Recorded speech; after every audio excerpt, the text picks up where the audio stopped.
I just presented this case before a room full of lawyers and judges, state and federal court judges, and I'm tired.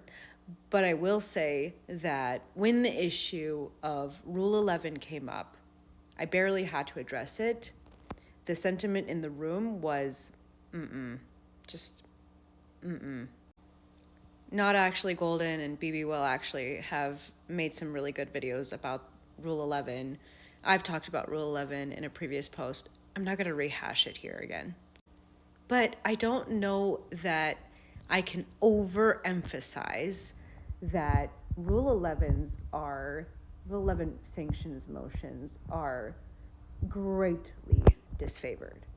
Even when I was recanting the story about how the partner that I worked for was slapped on the wrist publicly when we filed a Rule 11 motion that the court was annoyed by, everybody was nodding their heads in the room. Like, I didn't even need to talk about what the Rule 11 was for. Everybody knew. What did they know? They knew that it was a very extreme measure to take.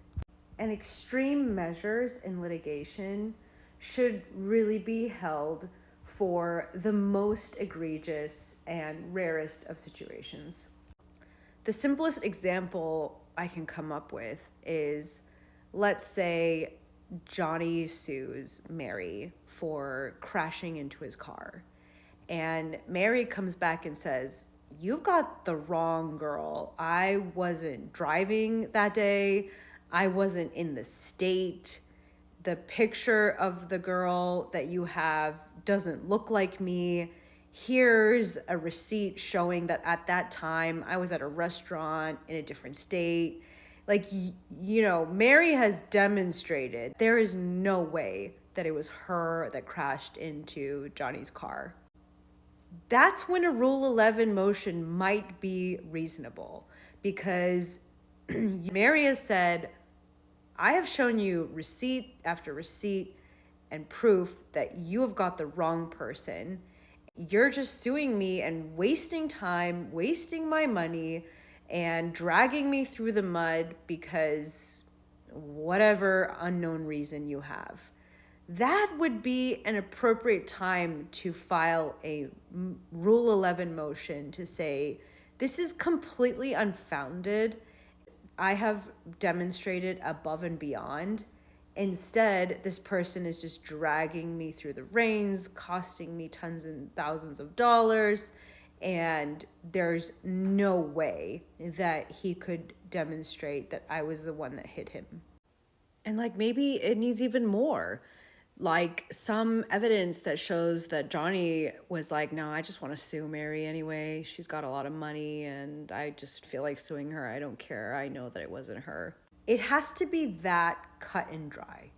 It has to be that demonstratable that you've got the wrong guy, you've got the wrong claim. This is all proven right here on the outset. We don't even need to do discovery for it. There's no issue of question. There's no issue of fact. It's just black and white.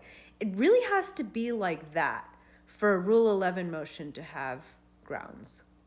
It can't be that you can't really file this, or you can't prove this, or it's going to be difficult, or whatever. It has to be really clean.